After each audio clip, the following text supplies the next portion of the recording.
Kelliema tal-Partit Nazzjonalista qed jibqgħu jsibu kull skuża sabiex jopponu għal proġett tal-American University of Malta li jfisser investiment ta' 115 miljun euro. Fost l-aktar argumenti riċenti kontra dan il-proġett kien hemm dak ta' Shadow Minister Martes Portelli. Portelli hija wkoll kontra l-proġett għaliex skonti jaf jiżdied il-prezz tal-aġin fuq it-tilajn. Il-pakket ta' ġin minn San Pawl il-Baħar huwa ola minn Marsa Scala, mela l-ħajja tan-nies ta' Marsa Scala se tola u n-nies huma nkwetati għax ġodin l-università. Jekk wara kollox hija università. Mela investiment li ħajjieħu 70 miljun fis-sena fis-sawt ma tridux minħabba id-differenza ta' Din id-dikjarazzjoni Martes Portelli għamlitha waqt il-programm Xarabank, programm milli fih indikat li għalija ma jkun ġara xejn jekk pajjiżna jitlef dan l-investiment miljonarju.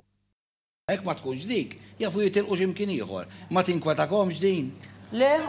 Li ma tiddejjaqx li kieku dan l-investiment ma jiġix Malta għalita aktar minn darba. Jiena ma nibżax jekk dan l-investitur jitlaq minn Malta. Fil-programm Xarabank ħadet sem ukoll id-deputat Marlene Farrugia. Jiena favur l-università, favur il-proġett, imma hemm żoni alternattivi li jistgħu jintużaw dan il-proġett u aħna insalvaw iż-żon or. Id-deputat Deborah Xkembri fissret kif l-għażla li dan il-proġett isir fin-nofsinhar tal-pajjiż hija mnebħa mill-pjan tal-Gvern li jara li Malta kollha tgawdi mill-ġid li qed jattira pajjiżna. Irrid isir is-sawt biex aħna jkollna bilanċ u kulħadd igawdi wkoll, miftuħin biex naraw siti alternattivi jekk nistgħux nutilizzawhom.